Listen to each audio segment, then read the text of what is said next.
Hello Year 7 and welcome to Lesson 4 on Development. In this lesson we are focusing on how to improve the quality of life in a developing country or region and different types of aid developing countries receive to help them do this. Here are two people with opposing opinions. Person 1 believes we have enough problems in our own country, we shouldn't be giving aid. Person 1 does not agree with countries giving aid.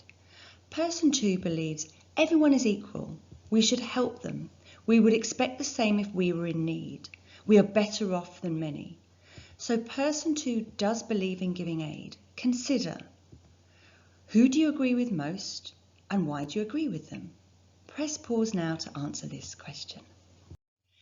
In the UK, we raise money through many charities for those less fortunate ourselves. We give to charities both international, national and local charities. Individuals raise money, such as Captain Tom, who has raised over £20 million for the NHS. Please copy the title and think about, have you ever given any money to charity? We give money or donations so that these charities can provide money and resources to people who need them. In this lesson, we are going to learn some examples of where these charities send their donations. Please write the questions and the answers to this Connect task. Press pause now to complete. Here are the answers for you to green pen. Give yourself a mark out of 7. Press pause now to complete. Please copy the key words and the definitions. The key words are bilateral aid, multilateral aid, emergency or short-term aid, long-term aid, tied aid, stakeholder, recipient, donor country. Now there are a lot of key words and they are quite tricky, so through the lesson please keep referring back to your keywords for definitions if I say one of these and you're not sure what it means. Press pause now to complete. Aid is anything that one group of people or country give for the benefit of another group of people or country, either within the same country or internationally. This includes money, but can also be provided in the form of donations of goods or services. Just like Sedge Hill students collect food donations at Christmas for Lewisham local residents' food hampers. If you've donated money, maybe through a Children in Need cake sale at school, the money is used to buy whatever the recipients need, maybe medicines, food, or pay for schools and large community projects. Children in Need is an example of a multilateral aid, non-government organisation. They send donations around the world. So the money doesn't just go to governments, it can go to local communities as well. The government also sends aid to countries. This is an example of bilateral aid because it is aid given by one country to another. The UK government spends £14 billion on overseas aid every year. So who receives this? Well, we can see that government aid is focused on Southeast Asia and African countries, with the least developed countries, for example Ethiopia, developing countries such as Kenya, and newly emerging economies such as India and Nigeria, which we looked at in the last couple of lessons, receiving the most aid. On slide 1 of this lesson, you considered whether aid is good or bad, and I'm sure you included some of these advantages. It saves lives, especially in the case of natural disasters such as earthquakes and hurricanes, when short-term or emergency aid is provided quickly, such as food, water, medical care and shelter. In the long term, it helps people rebuild their lives through jobs and housing so that victims of a disaster can start over. It provides medicines and offers free medical and healthcare products and services where they are needed most. Think about a refugee camp where these facilities are not available. It improves agriculture by helping farmers in the long term increase food production, which leads to a better quality of life and higher quality of food. Promotes sanitation. By providing clean water and sewers and toilets, it reduces the risk of contracting infections and diseases and people dying. So before we answer the question, is aid good or bad, we need to look at the disadvantages. Might be an increased dependency, where developing countries may become increasingly dependent on donor countries. They might owe them lots of money. They might stop growing crops and rely on the food that is sent to them. There is a risk of corruption when foreign financial support does not reach their rightful recipients, the people in need, but goes into the hands of corrupt political officials who spend the money on themselves. Aid might overlook small farmers. Foreign support may only benefit large-scale agricultural projects. The aid might benefit employers and large companies, and not the low-paid people who do not have jobs or proper livelihoods. There might be a hidden agenda of donor countries. Foreign aid is sometimes given to a country or recipient to benefit foreign-owned corporations. The local population are not employed on the project. The wrong donations could be bought. The donor country might consider mobile phones and tractors are important when the recipients do not have access to electricity, nor can they afford petrol. So now consider, is aid good or bad? So let's consider, could aid support development in Uganda? We learned about this development model last week, and we need to consider, can countries such as Uganda move along the development model from developing countries, become a newly emerging country, and finally a developed country? Can they do this without support from non-government organisations or donor countries? If physical or human factors are stopping a country from moving along the development line, then aid can often be seen as a solution. So let's look at aid in action. Last lesson we looked at Uganda and why it struggled to develop. Uganda has been amongst the world's top aid recipient for several decades. Let's remind ourselves. Life expectancy is 53 years and it has a HDI of 0.52. Between 2003 and 2012, the country received more than $16 billion in official development assistance, ranking them 13th largest recipient in the world. So we need to focus on how aid can be an important kickstart for developing countries, especially for those with poor human or physical factors, as we can see here in Uganda. Press pause now to answer this question. So I'd like you to consider, how does this aid project improve quality of life?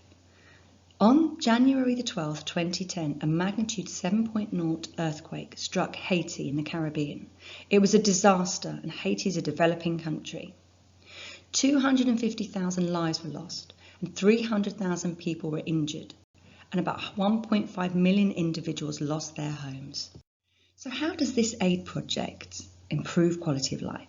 The first and most common type of aid is that given through non-government organisations, NGOs like Oxfam and Red Cross. When you give donations to these organisations, we enable them to react immediately to international crises by giving life-saving aid to people in need. Aid in this case needed to be rushed to the developing country of Haiti to help people survive after the earthquake. For example, bottled water, food, shelters and medical help were all sent straight away. The second largest type of aid is made up of government funds. All UK residents contribute via taxes each year, and the UK sets aside a fraction of their budget to provide bilateral aid, which is aid given from one country to another to address human poverty and well-being. In 1993, the UK government gave the Malaysian government £238 million to build a hydroelectric power plant, the Pegau Dam, to provide electricity to the northwest region of the country. A dam is a barrier constructed to hold back water and raise its level, forming a reservoir, and this is used to generate electricity or as a water supply. This project is also an example of tied aid, with other business deals attached, and can be used by the donor country to influence political decisions within the recipient country. The Malaysian government was tied to using British building companies and buying British military equipment. The Malaysians then bought British frigates, aircraft and missiles from UK companies. The third type of aid is multilateral aid. The donations are collected by a global organisation like WaterAid, which helps major projects around the world. WaterAid is a non-government organisation which has teams in 28 countries across the world, and since 1981 has reached over 27 million people, working to improve access to clean water, toilets and hygiene. It's the start of something truly life-changing. 785 million people in the world 1 in 10 do not have clean water close to home. Finally, here is a multilateral NGO that you might be familiar with. Since 2009, Comic Relief has worked with the Malaria Association to distribute malaria nets to all households across the country. Why is this important? Well, according to the World Health Organization, a child is still dying from malaria every 2 minutes, with more than 200 million new cases in 2018. The number of households with mosquito nets has risen from 47% in 2009 to 90% today. Malaria cases in Uganda have plummeted. In Africa, Comic Relief have helped over 90,000 children under the age of 5 be treated with anti-malaria drugs provided by Comic Relief. So we have considered how each of these projects improve the quality of life. Now let's consider which you think is the most effective and why. Remember, successful aid projects are long-lasting, make sustainable changes, and promote independence. Write the answer to these questions. Press pause now to complete this task. Now we need to consider, are these aid projects seen as a good thing by all the stakeholders, the recipients and the donors? You are now going to complete a sheet and decide whether aid is good for developing countries. First, please copy the sheet into your books. If you are working in Microsoft Word, the next slide will show you how you can write a list of your responses, rather than create clouds. Press pause now to create this dilemma sheet.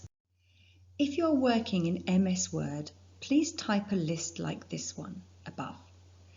If you have created your bubble dilemma sheet, please ignore this slide. Press pause now if you need to type this up into MS Word. First thing you will do is complete the box that says, to start, I think that. Do you think aid is good or bad? Remember to explain your answer, give the reason why you think that, and include some evidence from the previous slides. Press pause now to complete this task. Now let's look at an example answer. This is an example. It's not a model answer. Yours might have a different opinion. That is okay. So we have the opinion aid is good. This is because providing things such as food and water can save lives. This is our reasoning and our reason why. And it means that people can concentrate on other things such as going to school rather than looking for water and food. Therefore, aid could lead to development. Now let's look at how to fill in the dilemma sheet. Firstly, you must clear your mind of anything you know about aid and development. Then read each person's point as if it is the only information you have heard about aid. There are 6 opinions from stakeholders, both donors and recipients. Finally, does it make you think aid is good for developing countries or not? Explain your view clearly. Firstly, I want to explain that these quotes from each of these stakeholders are views and opinions. They're not facts. These stakeholders hold more complex views than the ones shown. We've summarised them for you. So let's look at the farmer from Mali as an example. Press pause and read the text, and then I will go through how to answer the question. So first, he feels that aid is not good. Let's look at the language that shows us this. I can't sell anything. I worry that. Severe consequences. Now let's look at the second part of the answer. He suggests that people have stopped working as they would rather wait for aid. He uses the sentence starter, this is because. The evidence is in the text. Now for the final part of your answer, you want to write about why this is a problem. This is where you need to think for yourself. Why is it a problem if people stop working? Think on a personal level, the people, and on a national level for the country. Please do not simply copy the statements, but explain in your own words because you need to gain a balanced understanding of aid. Read each of these stakeholders' opinions and write your response on your dilemma sheet. Use the starter sentences from the model answer of the Mali farmer. Press pause now and complete this task. Here are the final 3 stakeholders. Please read their opinions and write your response on your dilemma sheet. Press pause now to complete this task. Now check your answers. Remember, your answers might be slightly different to the ones on the slide. As an extra challenge, can you decide what type of aid is being offered? Use your keyword list to help you. Press pause now to complete these tasks.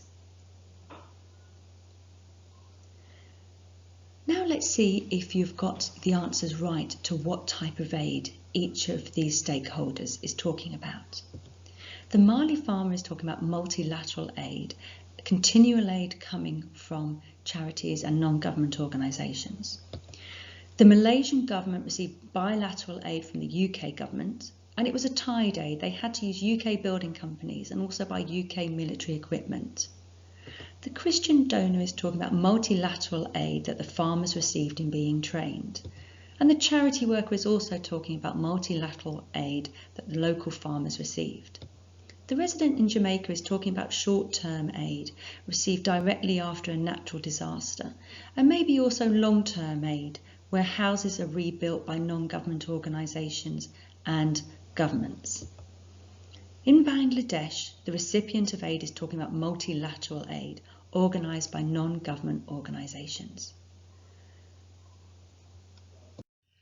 Well done, Year 7. When you have completed this Consolidate questions, you will have completed today's lesson. I look forward to reading your responses.